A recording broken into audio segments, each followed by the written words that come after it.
Good evening, ladies and gentlemen. This is a call to order for the Governance Committee. The time is now 5:30 p.m.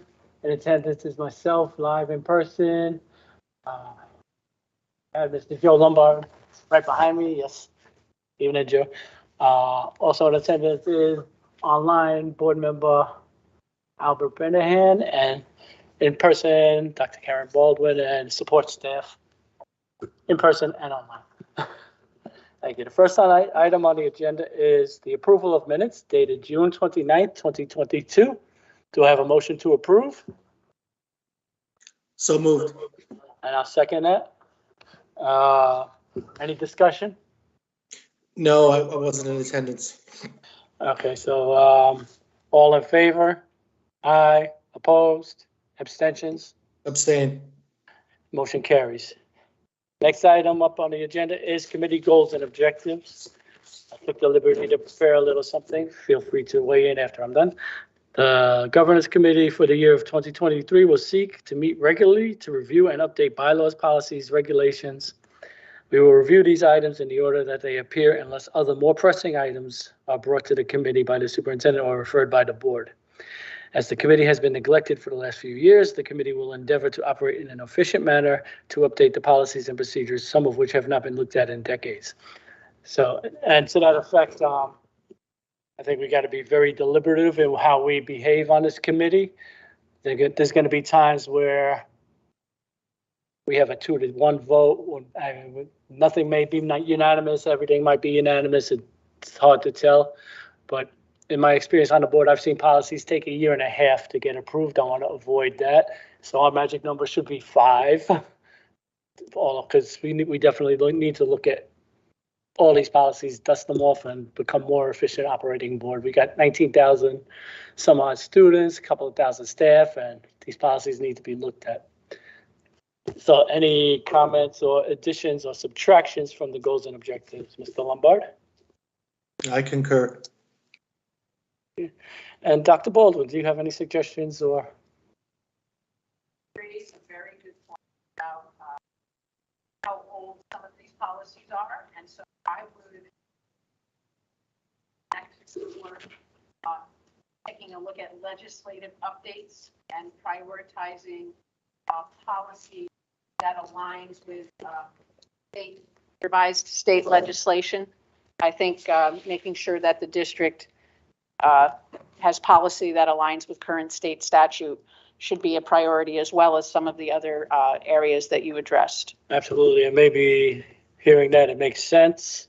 And I think it should be probably the top priority if somebody could start pulling those older ones to find them and bring them to my attention, and I'll be sure to put those on the agenda along with the next ones. Yeah, because I know I see quite a few old statutes that aren't in existence anymore.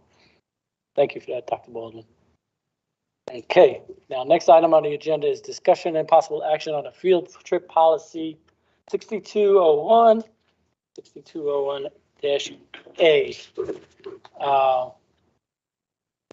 Sam, do you have that? Which one is it? 6201 and 6201-A, the field trip policy. The latest, it might be troubles. Bylaw. Got bylaws. Bylaws would be the, no, well, number 3. It's a policy, 6201. It wouldn't be a deal breaker. I just got to get it into my portal as well.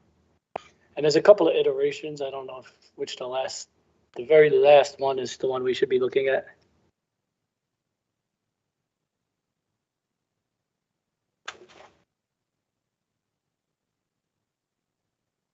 If everybody would bear with us for a moment while we get set up, organized here.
what you want me to do.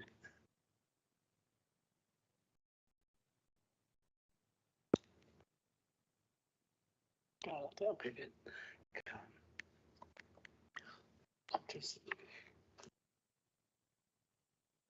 Okay, that's the latest one. Okay, so if we could just start with the areas that have been changed.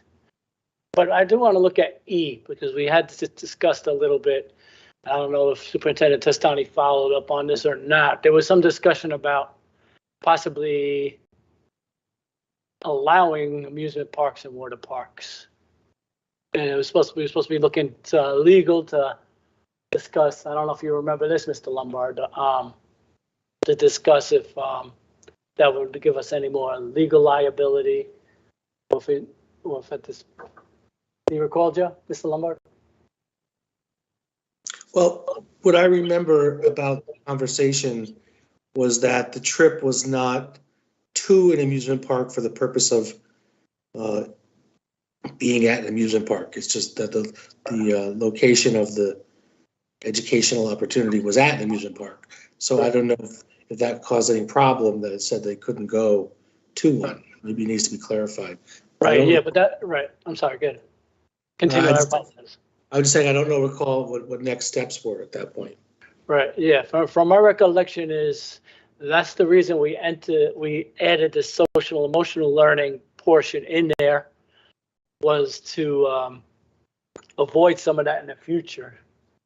And then Superintendent, I think it was Superintendent, former Superintendent Testani and I discussed the possibility of allowing water parks, because a lot of our surrounding districts do allow such trips, and we have allowed it in the past. So I don't know your thoughts on that, if we should look at that some more, or if you're against it, or what have you.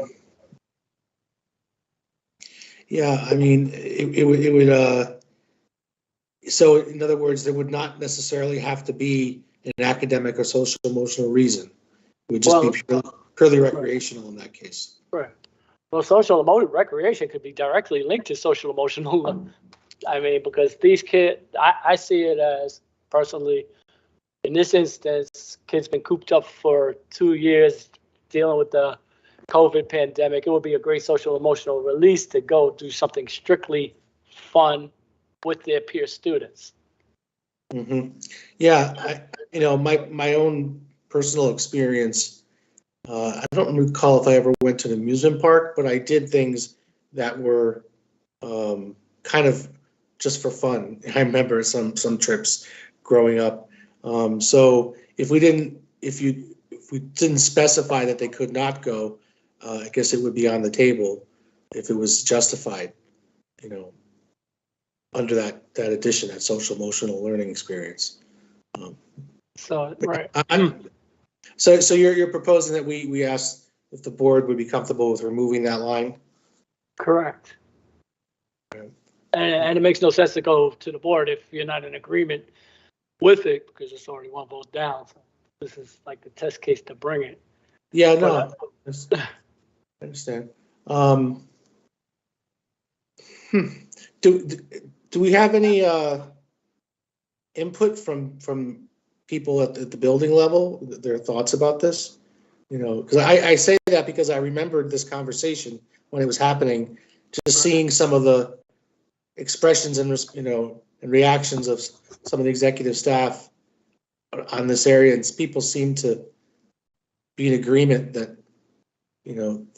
that those types of trips shouldn't be what motivates the reason for a field trip. But no, would you like to, Ms. Ball, Dr. Baldwin?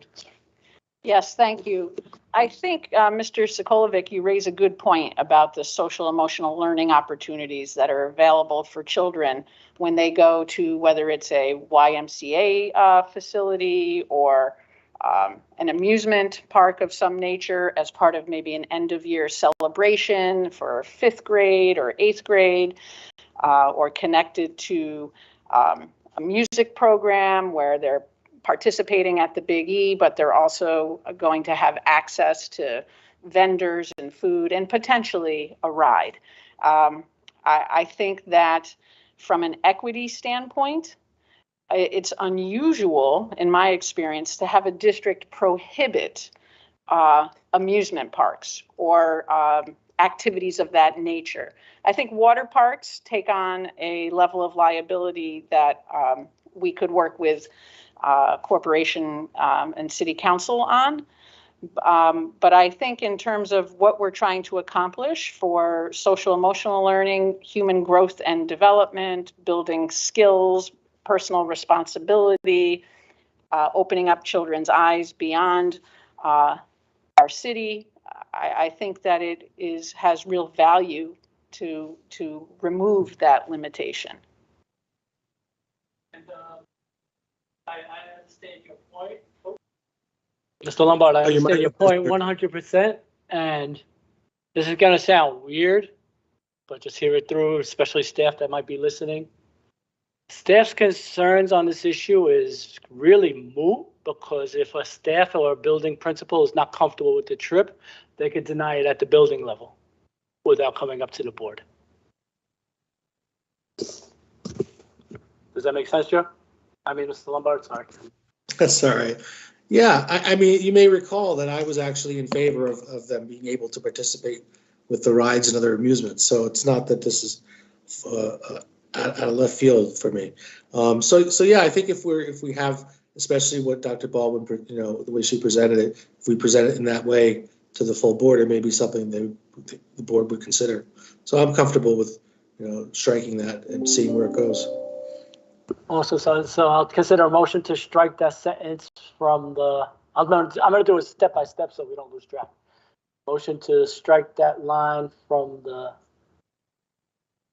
policy. So moved. I'll second.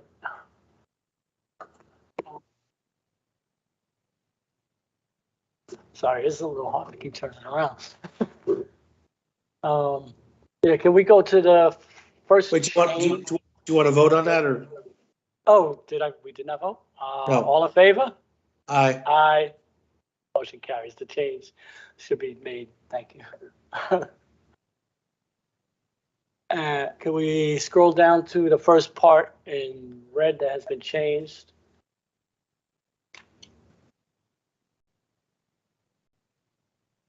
True.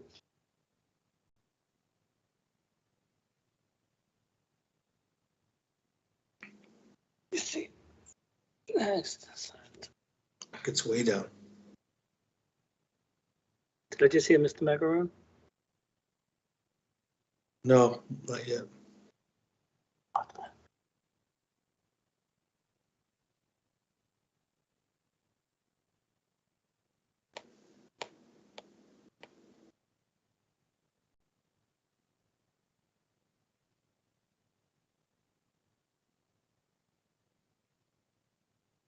Come on.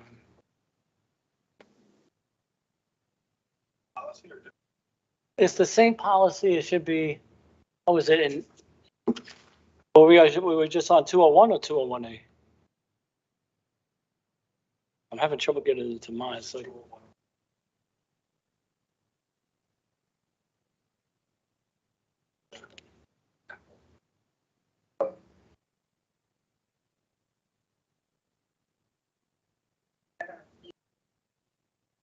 It should look like it's bleeding.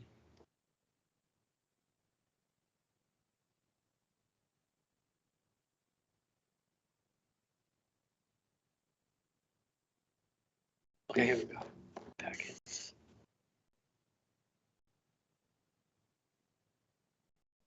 Bear with us, people. We're working out some kinks here.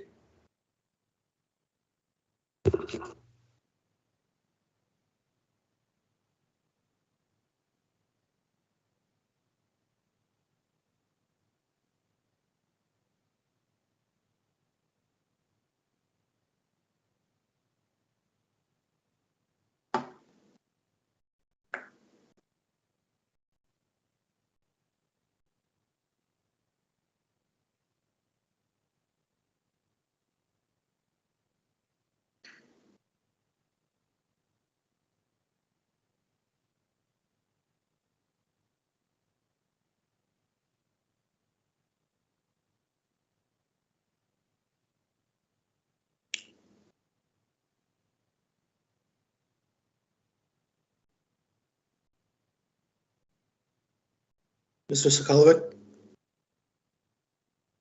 Yes, what is the difference between the 201 and 201A? it's just a sub portion of 201 and then Okay, I could help clarify on that. 6201 is the policy. 6201A is the administrative regulations that help to implement the policy. thank you.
I said, Mr. Lombard, I see all the changes that we suggested and requested at the last meeting have made it into the policy. Do you see anything that's missing?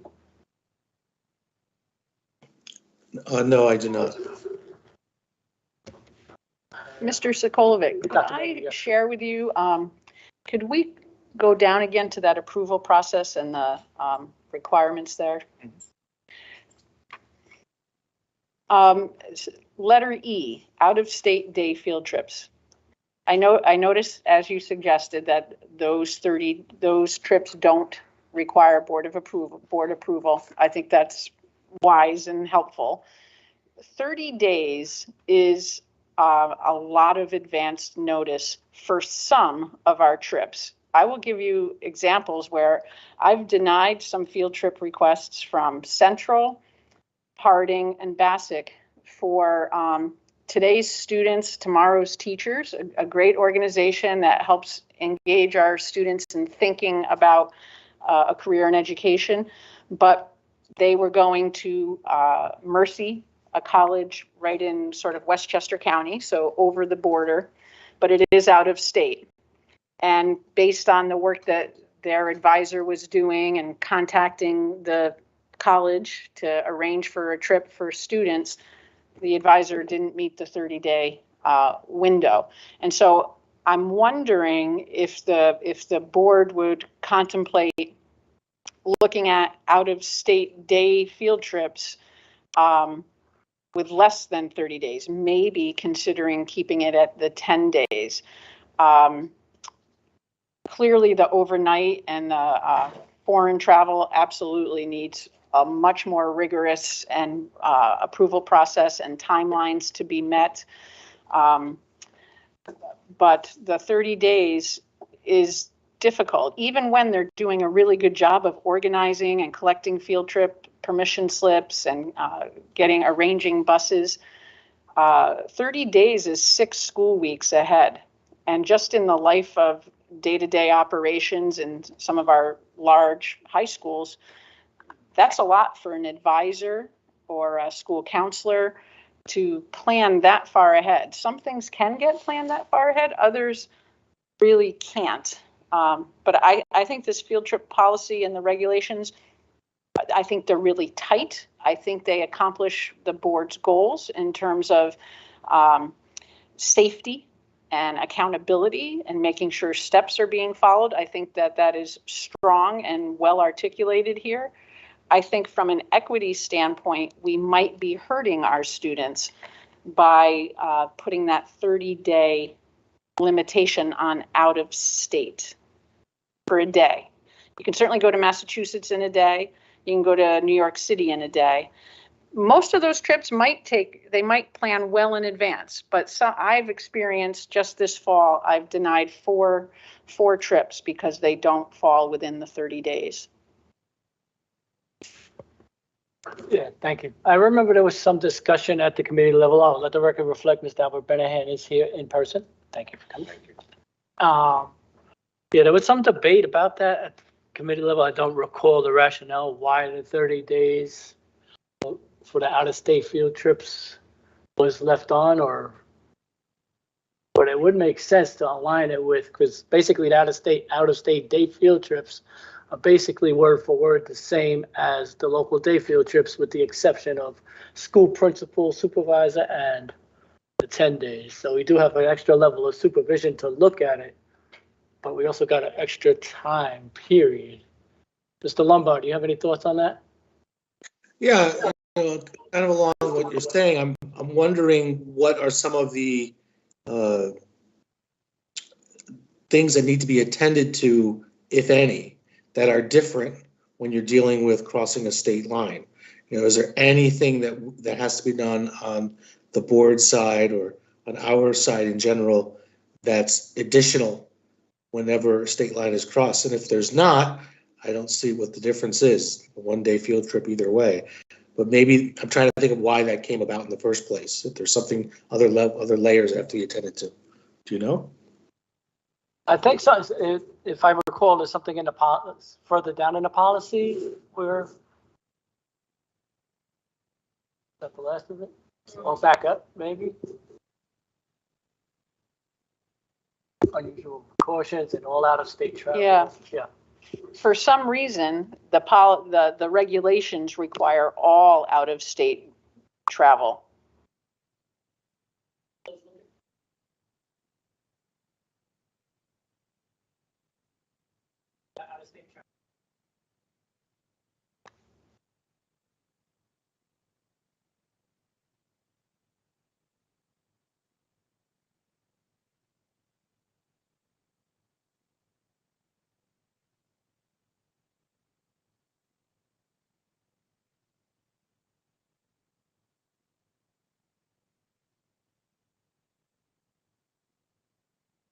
So those A, B, and C under 10, is that unique to out of state compared to the in-state day travel?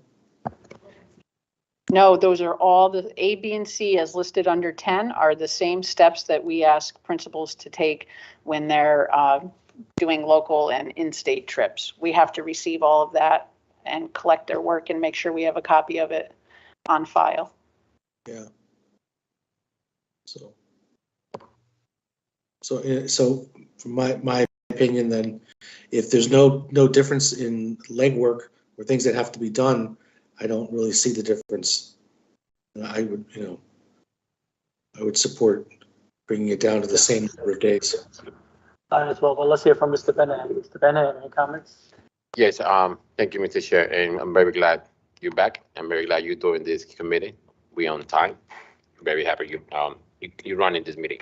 The only thing I can say, Mr. Chair, and everyone that have a trip like that, and I agree that the principal, whoever's in charge, and like as Dr. Baldwin said, 30 days in advance, you have to prepare yourself.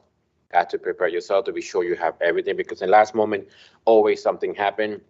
You need something, or the chaperone cannot be, or the staff something happened, or something happened with the principal, or something happened to the place where you're going. Anything can happen. But I usually prefer for the safety for everyone to have something 30 days in advance and be ready. And the principal, they don't submit the documents the way it's supposed to be. So it's sad. I want all the students and everyone to have a nice trip and learn, about the trip. But if you don't submit the principal, don't submit the paper the way it's supposed to be about the policy, and I have no choice, they have to cancel. That's my opinion. Yeah, before you came in, Dr. Baldwin was talking about something similar to that, and let me explain to you my rationale, because I do support the 10 days, and I think Mr. Lombard does too, for the following reasons. Like, our students could take a trip to the most northern part of our state, up in the northeast corner, a 6-hour drive within Connecticut itself, and not have to do the 30 days, but they could drive 30 minutes to Westchester County and be out of state and have this 30-day requirement. And Dr. Baldwin had pointed out that she had to cancel four trips to college, today's students, tomorrow's things, some really important trips. And it's really, they're going to still get the same permissions and everything like that. Anything that goes wrong in 30 days could go wrong in 10 days. Yeah. So that's why maybe Mr. Lombardo. But let me clarify. Forgot to add. I will say that 30 days is out of state. Something more than if it's inside the state, something close. For me, we don't need to have 30 days. I just want to clarify that. Yeah. Yeah, And I heard what Ms. Baldwin say earlier. I was listening to the phone. And that's why there's a separate policy for overnight trips, because the further you travel, the less likely it is you're going to be able to return the same day, and it'll be overnight trip, and that will trigger the more stringent requirements to protect our students and backups. I understand. Okay. Thank you. So at this point, I'll recognize Ms. Bobby Brown has joined us online, and I'll entertain a motion to. Where's the days? Can you go back to the days, please? Or amend E to read, amend the 30 days in E to read 10 days. So moved. And I'll second that. Any further discussion? All in favor? Aye. Opposed? Motion carries.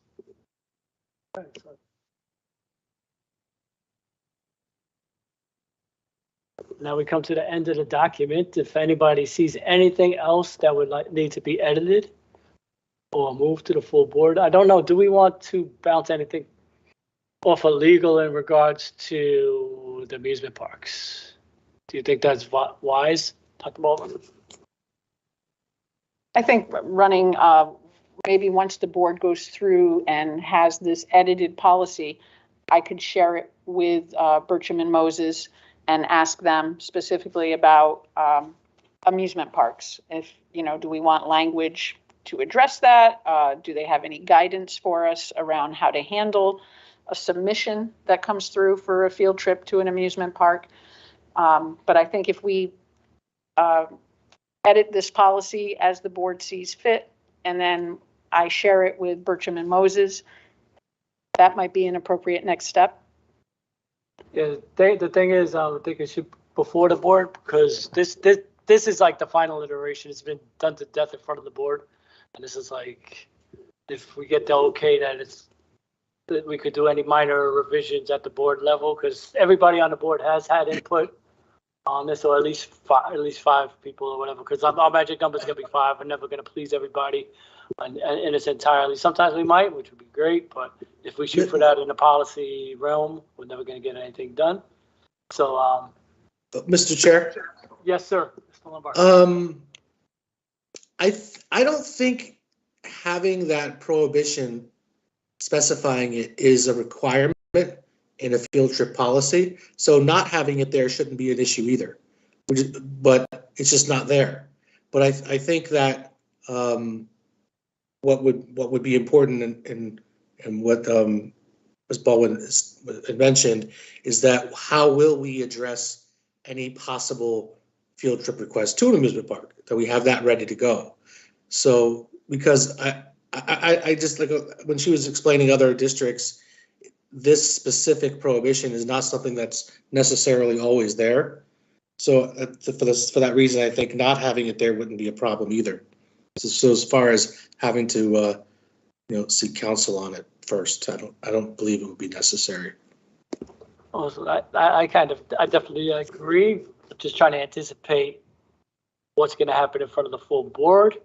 So as an alternative, if we could pull up area districts policy that's similar. Obviously, it would have been vetted before and it's in place. So that would be helpful in convincing the full board to go along with it, because this is what Fairfield's policy, Westport's policy, blah. And maybe it wouldn't be a bad idea, though, prior to bringing it to the full board, to have some of that wording around how we would handle requests to such destinations. If we had that ready, we could say, without that line in there anymore, if it were to be requested, this is how we would go about doing it, because that may have to be a policy of sorts too. Would it have to be a board policy or administrative procedure? That I'm not sure. I think you would want to include it in this regulation, in this 6201A administrative regulation. How will we address when a school asks to go to an amusement park? There might be special considerations around perhaps student staff ratio, perhaps around a permission slip. There might be another layer of protocol that we would want to put in place. Can we move to the end of the document again, please?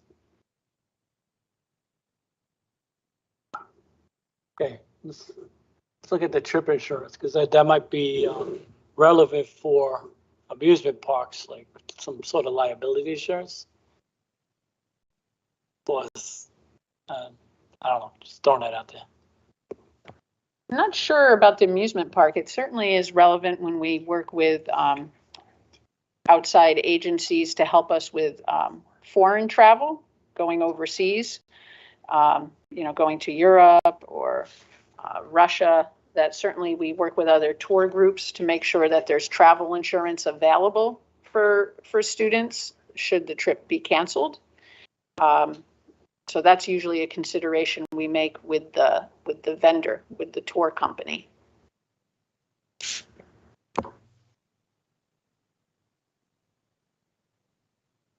So do you think this is ready for presentation to the full board as is, or should we further revise? I would just make one other recommendation as it relates to this approval process, where item 10, if we could move that, I think it's, out of item 10, where we say all out-of-state travel. I think that's contradictory to the conversation we just had relative to the board's recommendation to move it out of state in a day. So I think it's item 10 should just, for clarification, be any trips involving overnight or out of the country. But it also, though, is meant to include local, where there's, as it says, involving more stringent safety precautions. So maybe it could just be any trips involving unusual precautions. Okay, makes sense. But again, these three items though, A, B, and C, are they not all required? You know, maybe the only difference is it's submitted to executive staff. That might be the difference. Right now, those three items are submitted to executive staff for local trips as well. Yeah, so I'm not sure what's different in this number 10. What's different about it? What makes it unique if it's required for any trips?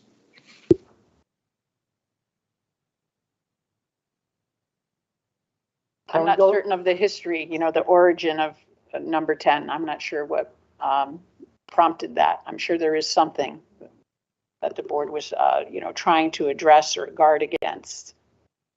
Can we go back to where it says it for local trips, the same language?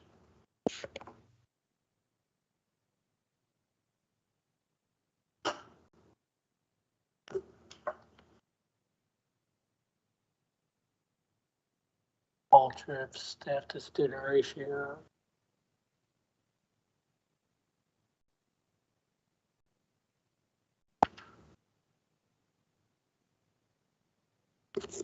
Curriculum.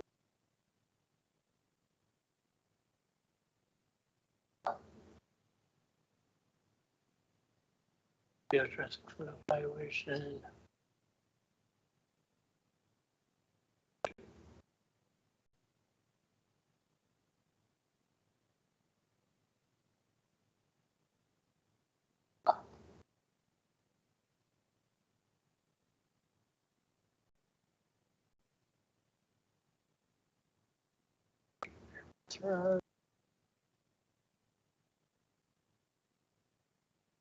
Paper.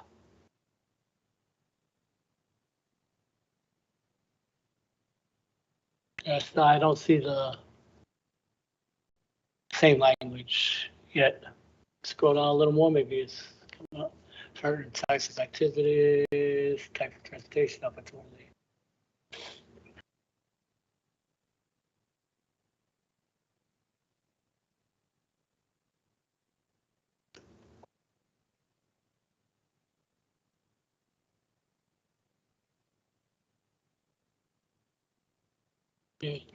Yeah, I think where the disconnect probably is this is something that's a practice, but it's just not memorialized in writing. I mean, I don't doubt that everybody's actually doing this. So maybe it's just best to leave it in case it's ever just dropped. Says it seems to be the. So nowhere else does it mention the requirement for lists of students and emergency telephone numbers and lists of chaperone and telephone numbers? Those don't appear anywhere else? Maybe they should. Maybe this stays, Yeah, but we it's like just you do it. all trips. Just instead of, Yeah, I think what we could do is what we're noticing on item 11, where it says list of students and emergency telephone numbers, list of chaperones and telephone numbers, name and telephone number of transportation company and or overnight accommodations. A, B, and C is currently happening for, local trips, day trips. So maybe we take A, B, and C and insert them under number 5, rules applicable to all trips, because to your point, Mr. Sokolovic, it's what is happening. It just isn't memorialized, but it is a good practice to memorialize it so that it's consistent and it's focusing on safety and accountability. I agree. yes. So we're going to move We would 11 A, B, and C. 10 A, B, and C. Okay, 10 A, B, and C. Yep. And insert them under number 5 in some natural place. It might be Right. after B. 'Cause Yeah, number 2 is the same. yep, parental consent. Just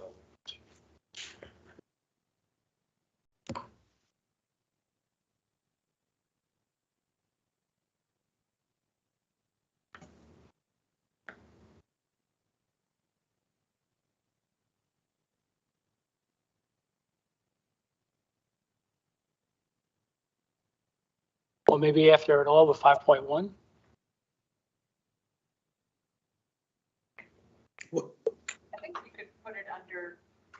I think we could put it under B, where it says parental notification and consent, and then we'll just add a, Oh, right. What is C? Overnight. C is for overnight and extended trips, but under B, we have several numbers. And Right. so we could add it under those numbers, because it Mhm. really does, it does belong there. Right. And It just, would make sense. right, and just follow the 7, 8, and 9. Yes, do you see that, Arlene? Well, they're working on a motion to make that change described by Dr. Baldwin. So moved. Second, discussion. All in favor? Aye.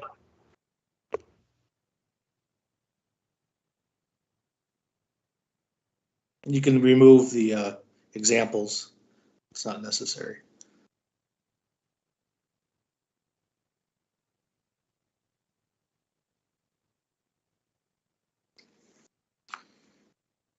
And the last thing I would ask for the board's review is just letter E under number 11.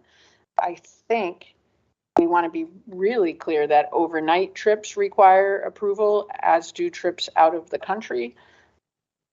But I think it says out of state field trips must receive Bridgeport Board of Ed approval.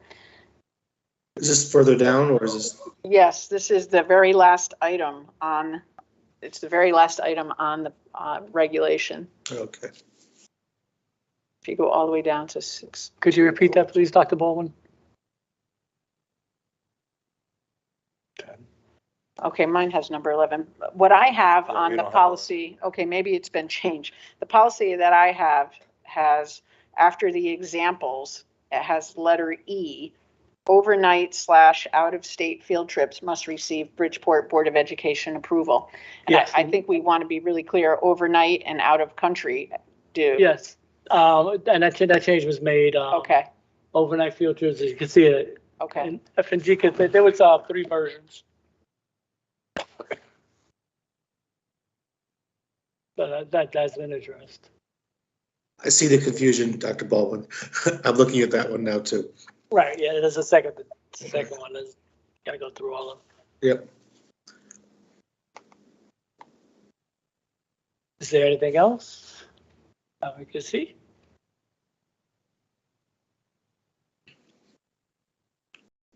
Hearing none, I'll entertain a motion to refer this to the full board for a first read. So moved. I shall second. Just- Any further discussion? Yeah, just for clarification, were we going to be getting wording on requests for amusement parks and before we present it? I don't think so. I think maybe we could just have a couple examples ready of other districts and see where it goes for the board. Because like you said, I don't think we need to get legal counsel involved because it's done elsewhere and it's not required to be in or out. Okay. All right. Yeah, and we're gonna have this on the first read, hopefully in the next agenda. I'll email Ms. Brown, or if she's watching, she can add that there. I'll send you the language. Thank you. Just ask for the vote? Did we vote? All in favor? Aye. Aye. Opposed? Motion carries. It should be on the next agenda or the one after that for a first read. Brings us to the next agenda item, discussion of possible action on public comment by law 9160, subsection 2.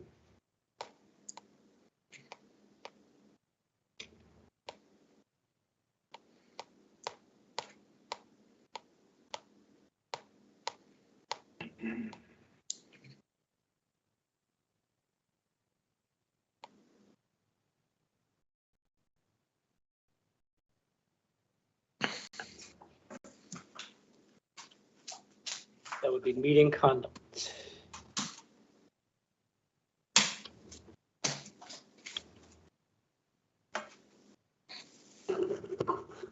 Oh, that's quick. Okay. First off, before we get to the red, 1A, still has the language chairman in it. I would like to strike that and chairperson. And if anybody else catches anywhere where we missed such language, such gendered language, make it gender neutral. Agreed, Mr. Lombard? Yes, no? Yes. Okay. So kindly change that to chairperson. And I'm sure we'll miss a few more somewhere along the way. Okay, then we get to the red where we've made changes. This has also been discussed quite a bit at different committee meetings.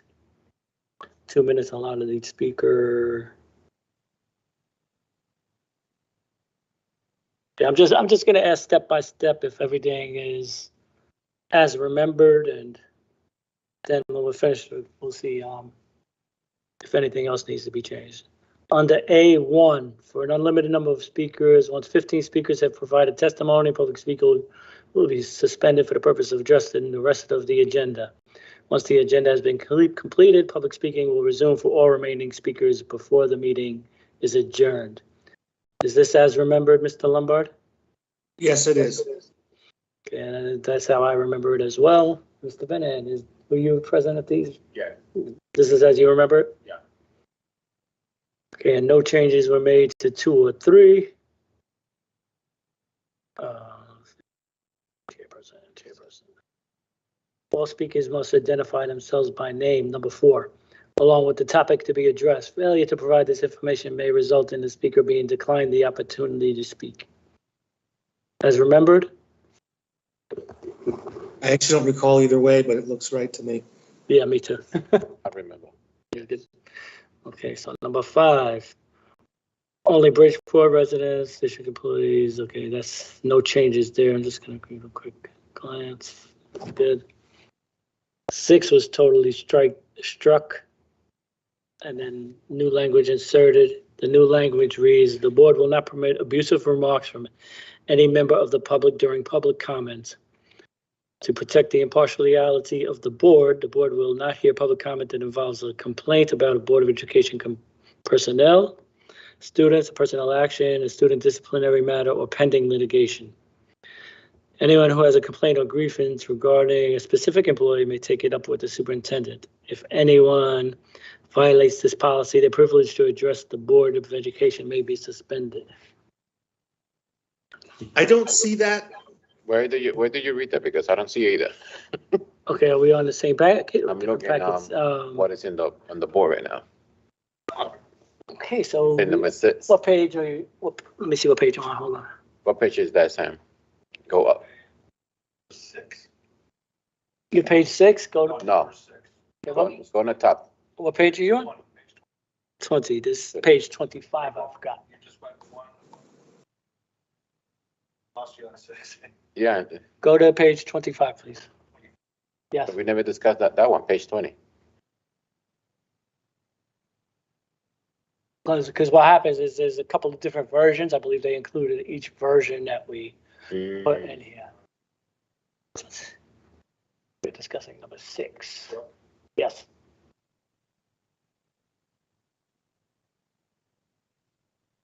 And I'm sure this is the latest version because it's got extra strikeouts in. Yeah, you ended with Correct. Now this one, I'm not quite sure it's quite as I remember it. Joe is on the same page? Joe, Mr. Lombard, you on the same page? No, I'm on another one. This is a third one now. Let's see. What page is that, Sam? 25? What? we're showing is 26. Page 26. Go page 26, Mr. Lombard. 26. Right. Oh, wait, Joe, you that's said you was on, I'm sorry, Joe, you said Mr. Lombard, you said you were on a third one? Yeah, it looks different. The one that I have What is page? after what is the page? I can't tell because I maximized it. Right, just click the screen, it should pop up. Well, let's see.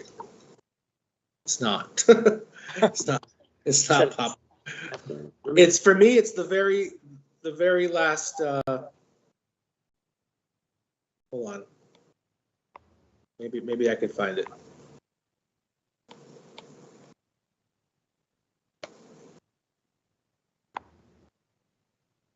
Yeah, there's multiple copies, so, Yeah, I'm asking because you may have the one that's even later if it's got more strikeouts. I now see that one too. I have 3, I think. So, Yeah, I think this one's the last. I think. But they show you page 26, Mr. Lamar? it's not, unfortunately, when I tap on the screen, no page numbers coming up. I don't know why, it's just not. Oh, okay, all right. Okay, so let me get back to page 26. Bear with me a moment, please. Sam, can you go a little more to the top? I want to see the top of that one and go slowly. There you go. Oh, American dot 9160. Okay. All right. Okay, everybody's on the same page now? All right. So the board will not permit abusive remarks from any member of the public during public comments. To protect the impartiality of the board will not hear public comment that involves a complaint about Board of Education personnel, students, a personnel action, a student disciplinary action, matter, or pending litigation. Anyone who has a complaint or grievance regarding a specific employee may take the matter up with the superintendent so that proper applicable procedures may be followed. If anyone violates this policy, their privilege to address the board may be suspended. Now, I seem to recall inserting the word active case and active complaint somewhere in there. And also specific complaint on specific employees involving staff that we took the superintendent out from under that umbrella, because the only place that the public has to complain about the superintendent is at a public meeting or with the Board of Education. And does that sound familiar to you, Mr. Lombard? Yeah, so the first thing you said about active, I think that's where we have pending litigation. So you're saying active or you specifying both? Or is that covered by pending litigation? I guess it may be, and Yeah, who has a complaint or grievance, specific employee. So I think we need to add something for the purpose of complaints against the superintendent, because the superintendent's left out of this. We're directing all complaints to the superintendent, but then, like you said, if the complaint is about the superintendent, it needs to be an opportunity for that. How about Board of Education? After, to protect the impartiality of the board will not hear public comment that involves a complaint about Board of Education personnel, with the exception of the superintendent.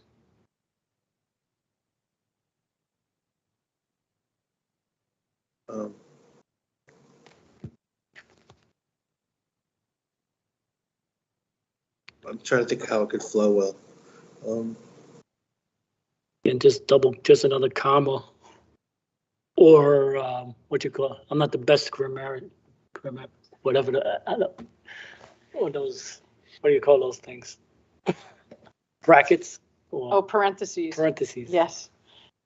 You know, as I look at number 6, it's really well crafted to protect the board's position as very often a sort of a hearing officer, right? So a student disciplinary matter, while the board employs a hearing officer, sometimes a case would be presented to the board. And so we wouldn't want somebody publicly talking about a student disciplinary matter, because it would make it hard for the board to remain impartial. The same would be true on a personnel matter, like it could result in a discipline and they're grieving it, and through the grievance process, the board hears the case. And so the board wants to, this language is very well crafted. I completely understand the board's interest in making sure that there's a transparent and open pathway for the community and parents especially to express, you know, their concern as it relates to the employee that you folks evaluate, which is the superintendent. I'm just not sure, you know, you may want to craft like a whole separate sentence around that and ask perhaps counsel to help you, because you want your intent to be clear, that it's you serve this community and your responsibility to have oversight and supervision of the superintendent is a serious responsibility that you have, and you want to make sure that people understand that they still can't say like abusive things, but they could certainly say, my phone calls aren't being returned, you know, I'm being ignored, I've asked for a meeting, those types of things. So Do you think putting that sentence in this same paragraph would make sense? I think you could add one specific sentence that expresses your intention to make sure that the community knows your interest in hearing from them and the responsibility you have as the board to, you know, oversee the superintendent and evaluate the superintendent. Mr. Chair. Mr. Bennett. Thank you, Mr. Chair. Why not read that? And I don't mind, but I feel like you are blocking people when they come to speak. Why? Because for somebody come here and talk to us and tell us what's going on in the school, or one of the board members or one of the staff or somebody, it's because, like you said, Ms. Baldwin, Dr. Baldwin, they don't call them, they don't reach them, they don't send an email, they get ignored. Me as a leader, as a parent, as a board member, when parents call me, doesn't matter what time, and I can show you proof, doesn't matter what time, I always answer them. I always tell them, listen, thank you for email us. I don't want the person to get ignored, and that's what the message I want to send out so many years and this year. That any person, they can be parents, they can be a board member, they can be staff, they can be anyone. We don't want to get ignored because we don't want they come here, and of course they're gonna blast us. They're gonna say whatever they feel because they're angry because they was getting ignored. So I don't know, before that, it has to be something that us, a board member or superintendent or staff, to communicate with that person.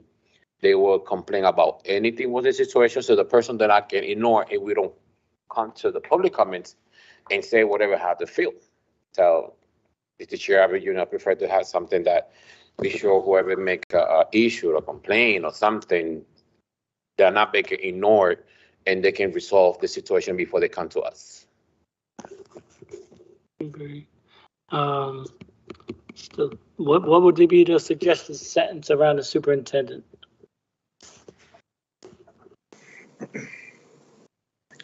Well, I mean, either a sentence or even the parentheses, with the exception of the superintendent could be there. So either that or one or the other.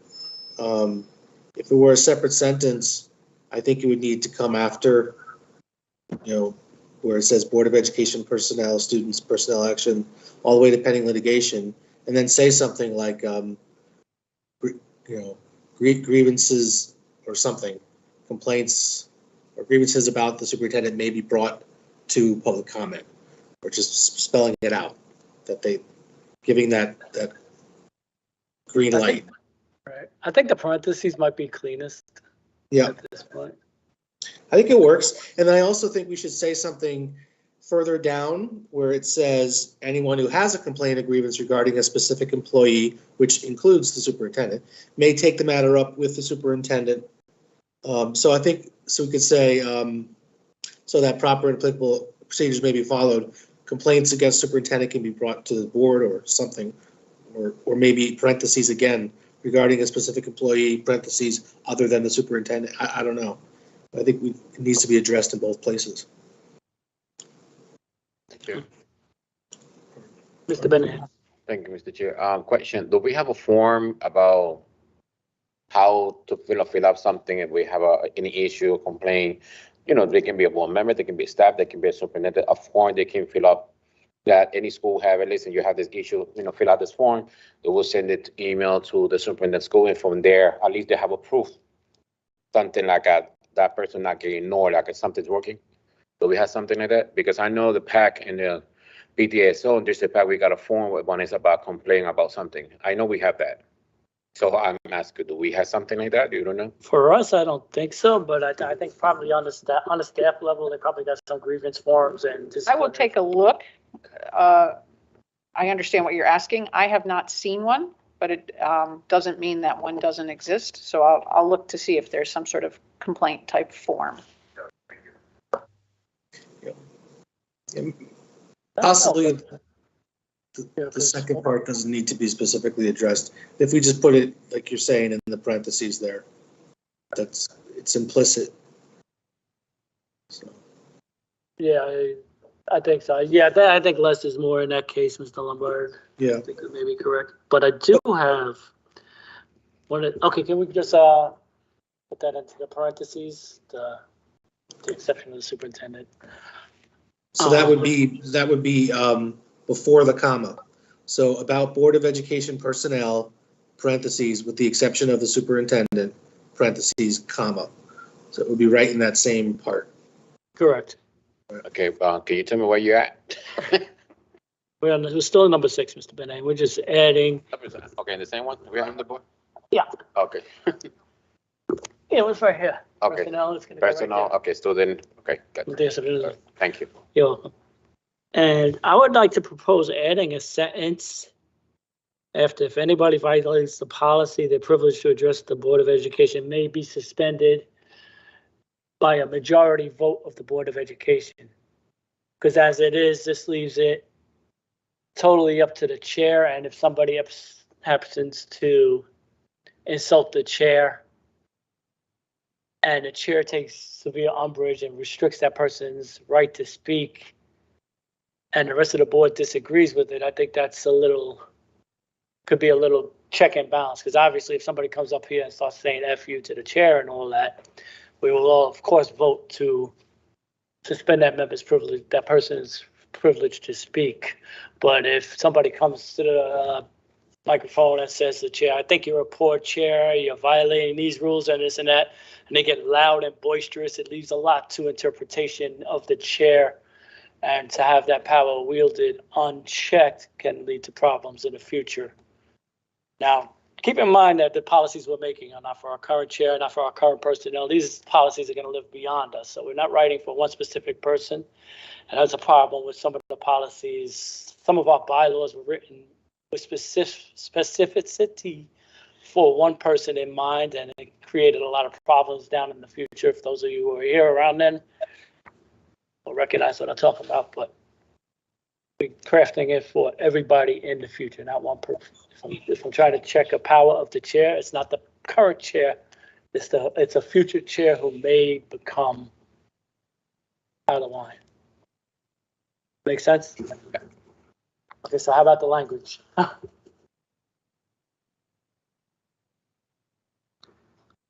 Mr. Lombard. So does anyone have the power on their own to suspend someone's privilege? Currently, the chairperson can and has. So that's written somewhere else. Correct, and I would like to rectify it here and then going forward.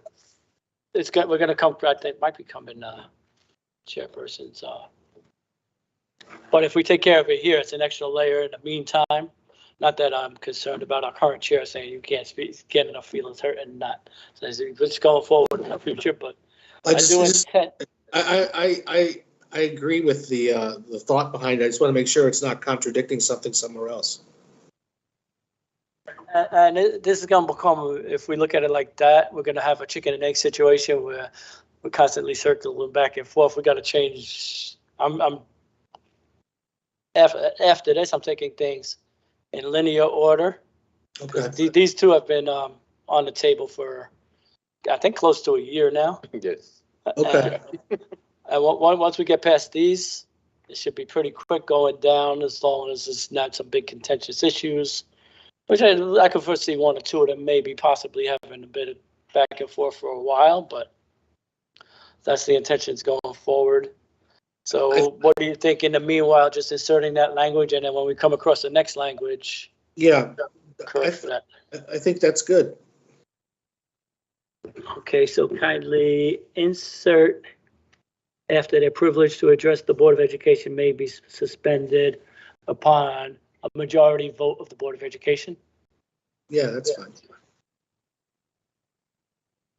That makes sense to me. I actually have just a technical question.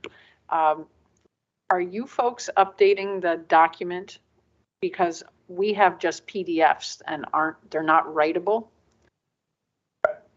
Yeah, and that was a concern. If we just we're taking notes. Okay, Because I'm taking notes as that's well. going forward, I mean, we're just getting all started. We should have a couple of requests for the committee, if it makes sense to everybody. For the committee members, at least, maybe paper copies of what we're dealing with. Just so prevent the back and forth on the thing for the people here, and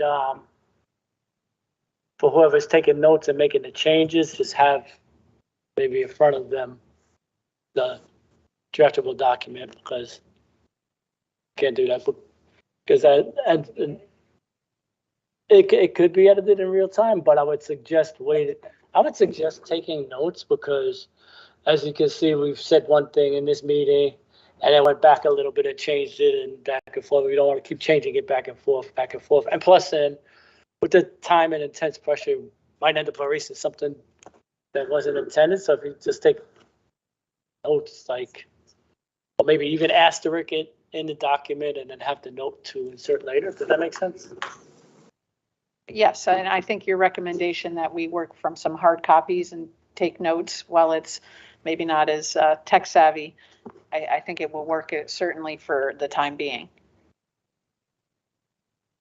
Okay, so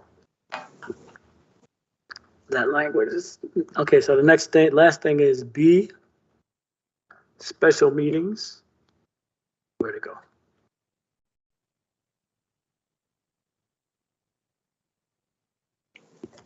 Hey. Special meetings. The board may permit they're just the board's special purchase. I had thought on number 2, we discussed special meeting speakers may only speak on the topic that's the subject of the agenda. Am I mistaken? That's correct. It actually says that in 1. Oh, wait. Okay, wait. I think I'm looking at a different number now. B. So if there's more than one agenda item, they would have to, first of all, number 1, only okay, speak to an agenda item. Number 2, tell us which one they're speaking to. That makes sense. Yes, okay. Mr. Lombard is correct. I am incorrect. So, looks good to me as is. Anybody have any further comments, changes Where we are, hold on one second, where we are. on the entire thing? I'm looking to the board, hold on. Special meeting.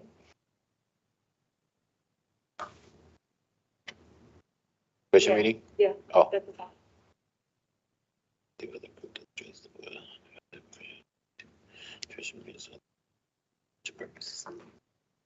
I'm okay with it. Yeah, I'm okay. Okay, so in this case, I'll entertain a motion is there anything else? Anybody else want to add, subtract? Any other suggestions? So in that case, I'll entertain a motion to move policy number 9160 to the full board for a first read. So moved. I shall second. Any further discussion? Hearing none, all in favor? Aye. Aye. Motion carries. Let's try to get it on the next agenda. Okay, next item up on the agenda is discussion and possible action on bylaw 9010 roll of board members.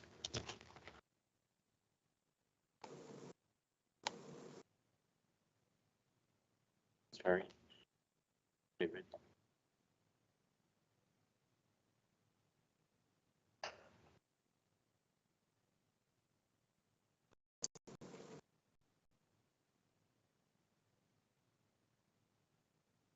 Twenty-one ten.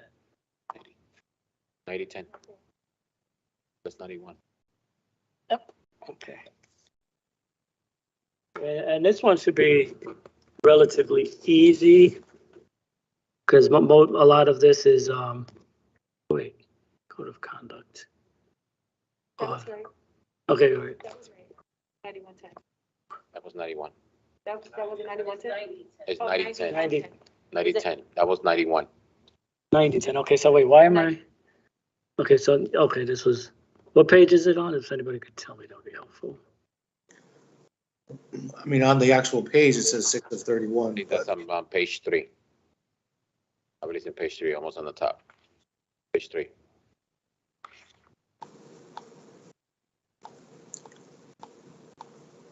Maybe I'm on the wrong one. So, There you go. Don't move it. Don't. oh, Oh. okay. Hello. Most of this is, 9010, what? Numbers are the bylaws. A, B, and C. That looks good as is. The specific powers and duties are basically state requirements, so we can't really touch that. Right, keep going, please. Pause. All right, now pause, please. 1 second. Triennially adopt a strategic plan and review it annually with we need to get on that actually. I mentioned that at the last meeting, and M&M we really need to get on because those are in there. Now, staff communications to the board. That looks good. Now, board communications to the staff. All right, I would like to look at any board member may communicate with staff to obtain pertinent information to assist them in making their decisions with due notice to and prior approval from the superintendent, stating the purpose of the contact.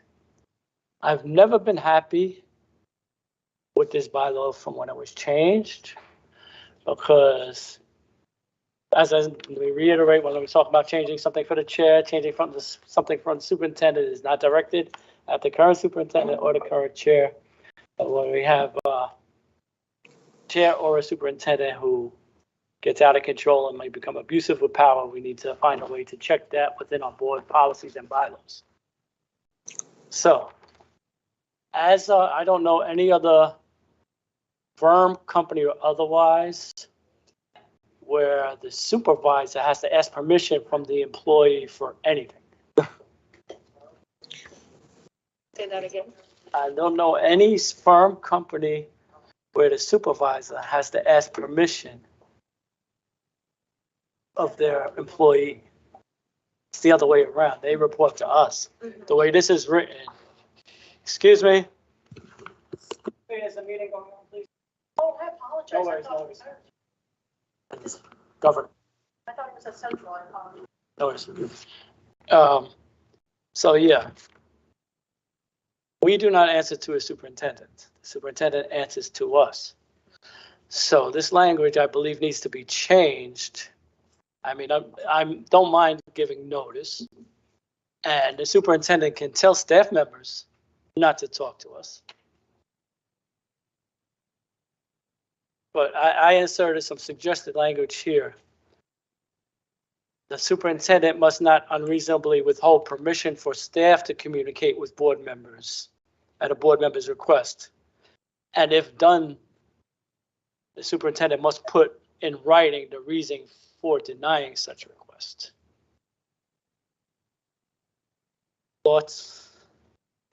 Well, that clause, not the and prior approval from, does stick out like a sore thumb, like it was an afterthought. I agree with you that we shouldn't need approval, but at the same time, what you just described would be basically the superintendent saying no. Not exactly. I mean, if the superintendent tells their staff not to speak with us, and then has to put it in writing why, it's the same thing as them telling us, my staff is not going to speak with you, and in writing, here's the reason why. So I think it still leaves it with the superintendent having that power, and maybe they should. It's something maybe we could ask Dr. Baldwin, is it appropriate? And I know what you just described, Joe, that, we are the supervisor. How would they tell us no, except for as a separate role where they're their supervisor. So it seems a little like it's the same thing in the end. So. Right, not necessarily, but I do agree with you about the prior approval. That should be struck, but the reason for the insertion of the other things is if we want to ask staff about building conditions and the superintendent tells that staff member not to talk to us, I would like to see a rationalization as to why that superintendent was prohibited to talking to us. Yes. And those documentations can be used in an evaluation of said superintendent. Yes, but again, it's still the same end result that we don't get to talk to that person. So if we could require that the superintendent, if they ever block communication, either directly to us or through their employee still blocking it, we can require that they put in writing the reason why they're blocking it. I think that's a good idea. But either way, they still have the authority and the power to block it. That scenario. Right. Yeah, this will just add, because I can't think of one right now, but I think it might be possibly a case that it may be. So maybe Maybe what you could do then is not strike that clause and prior approval from, and then just add the sentence, which you're saying. So, if it is not approved, superintendent must document in writing the explicit reason for refusal. Something like that. Okay, I guess I could live with that.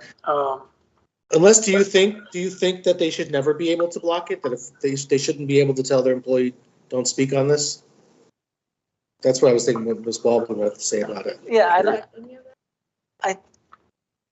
I really don't know, but I'm sure there could be some situation where it could be. I mean, because we could say I go to a school and I let the superintendent know I'm going to the school. I want to find out if Charlie's a bully. And then the superintendent tells staff, no, you cannot give out personal information about Charlie to this person because of FERPA. And So then when we question this, then I make a big deal. The superintendent told her staff member not to talk to me. She puts in writing because Mr. Skovic requested. Well, so I actually Private think that we should not be prohibited. I think we should strike the and prior approval from, and the superintendent could say, don't discuss these matters, but the person could still talk to the board member and talk around it and be careful legally what they say, but this just blocks communication between person A, board member, and person B, staff. It's a total block. It's giving the superintendent the power to say, you shall not talk to this person. And I'm not comfortable with that. I don't think they should be able to do that. I think that the person should be cautious what they choose to say, and they could be very well properly coached by the superintendent. That's appropriate, but that's why we're giving the superintendent due notice for the purpose, so that they could take those steps, but not to actually block us from talking to the person unless there was a legal reason why we couldn't. I'm not comfortable with them having that authority to say you cannot talk to this person. Okay, so your suggestion is to strike prior approval from the superintendent. Yes. And not include my language because it would be redundant. Correct. It would go back to where we started from. So. Okay, so if we could make a note, well, let's hear from Bennett. Thank you, Mr. Chair. As always, I said, us as a board member, we'll be glad to listen, or staff, because I know sometimes they have to say something, not too concerned about the private information. I'm agree with what Mr. Lombard said. When it's a private information about the students or the parents or staff, I don't like to be involved. That's why they got a supervisor, that they have unions, they, whatever they have, that's their problem. But me listening to the staff and they call us or they come here and they talk to us, you know, and what visiting, it's because we care. If they call us, it's because there's a situation like we talked before, Ms. Baldwin, Dr. Baldwin, that having people coming in the public and talk about the situation is because the situation was not resolved first in the school. Like we always say, things always resolve in your house before things coming out. So that's what I feel. As a board member, you know, we can listen to them, we can talk to them, they can talk to us. Just depend the situation. As Mr. Lombard said, when it's about privacy information about the student and the staff or parent, I don't like to be included because that can be legal, that can be problems, stuff like that. We don't want to be involved in that. That's why they have their own supervisor or they have their own people. But we like to have that break that ice and they can understand we're here to listen to them, not to be to get scared or feel like oh, board members in the building, you have to be careful, or you had to do this, or you had to do that. We're here to help it, and I said from the beginning, we don't get paid for this, but we care about them. I just want to say that for the record. I would like to hear from Superintendent Perrin and Dr. Baldwin.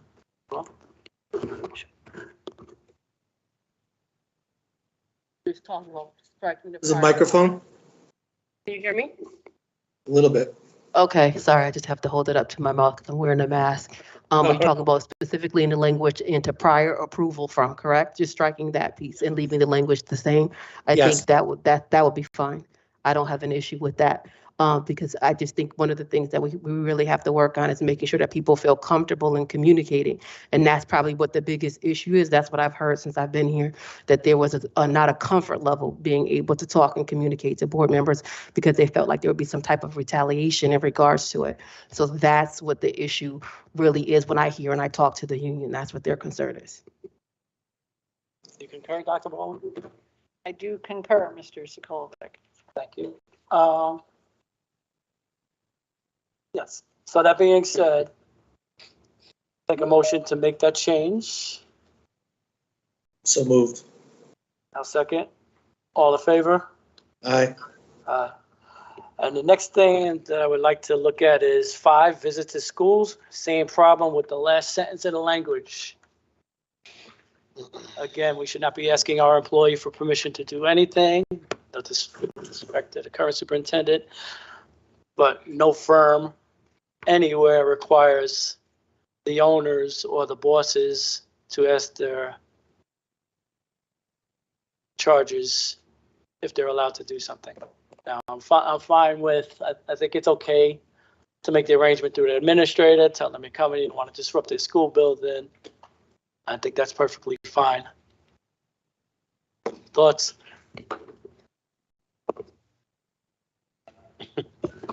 What specific language are you looking to remove where it says the provided prior approval? Yes. What about providing prior notification?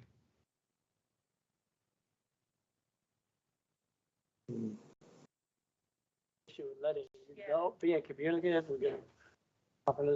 Because I don't think that under my understanding, I know what it says, but under my understanding, it was notifying us so then I can notify on behalf to the aware. So it wasn't they were ever asking me. It was just they were notifying me so that I could tell the individuals. Yeah, I think, I wonder, Mr. Sokolovic, if the board member should be making those arrangements as it says through the administrators. Instead, should be making them through the superintendent. I think that might be better, that the superintendent is in some ways involved, even if he or she passes it right over to have you communicate directly to the school lead, the building leader. I just feel like it should be, the channel should go through the superintendent. Because when I first joined the board, I visited every single school, and I did make the arrangements through the superintendent, not through the superintendent, I think through the building principals. I Because you think, visited me when I was a I principal, and that was through Dr. Johnson's administration, and she let me know. She lets you, no, she lets you, but when I made the schedule, the point, she let you know I was gonna be coming around. Yes. But I think I made the schedule possibly with you. If not, maybe she did a schedule. But most principals, I called them. I had her notify all the superintendents, principals, I would be visiting them Right, at some point. And but That's right. Either or half a dozen, one or the other, I don't Yeah, mind. I just think superintendent. I think it should be clear, I mean, regardless of how the arrangements are made, if they're made directly between the board member and the principal, that makes sense. It's more real time. But I think first contact, not approval, but first contact should be with the superintendent, who then, either says, yeah, just call her up, or I'll call her for you, or something to get the ball rolling. I think the superintendent, should be apprised first. All right, so how about strike as provided prior approval and insert as such visit shall be arranged by the superintendent. So how would it read, the sentence? Okay. Various schools where appropriate, provided that the superintendent shall be apprised of such visitation and visitation arranged by the superintendent. Prior notice. Yeah, prior notice. Coordinated by, maybe not arranged, coordinated by. So the individual board members interested in visiting schools or classrooms will make arrangements to do so through the administrators of various schools where appropriate, provided that the superintendent shall be apprised of such visitation and assistant coordination, or I don't know, something like that. If I could make a recommendation, I think Mr. Lombard was onto something when he first suggested that the original inquiry go through the superintendent, because I think it would be very challenging, while appropriate, to try and arrange it with the building principal. The superintendent oversees, 38 buildings, and then there are 9 board members who are potentially talking to 38 principals and arranging visits.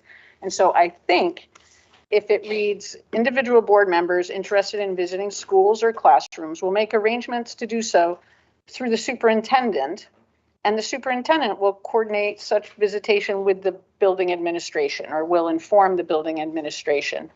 To Will connect with. assist in coordination of such visit or something. Right. All right, how about strike through the administrators and put through the superintendent, who will coordinate with the various schools. Yeah, that's good. All right, so let's make that change. And do I have a motion to send this to the full Sure. board for a first read? Mr. Chair. So moved. Oh, I'm just running out of time. I know. I was here in the place watching, Please, right? yes, please be short. I just want to, for the record, and everybody know that we was elected for the community. That's the reason we are one member. I don't feel that we had to let them know, with the respect, Mr. Perrin, and I'm nothing against you, that we have to let them know, the superintendent, that we're going to visit school to listen our staff. This is the reason we had to break the ice, and that's why they feel that they're scared, because they have to understand we're the new ones, board members, that we're trying to do the best for our children and for the education, and have a better communication. Like I said, I'm going to repeat it again. We were selected for our community, and we have to help them and listen to them. So I just wanted to do that for the record, please. Thank you. Okay, so there was a motion on the floor. What's the second? I second it. Any further discussion? All in favor? Aye. Aye, and it moves to the full board. And at this time, I'll take a motion to postpone item number 6 until the next meeting. Oh, sorry. So moved. So moved. I'll second. All in favor? Aye. Motion to adjourn? So moved. Second. All in favor? Aye. Aye. We're adjourned. See you the next meeting.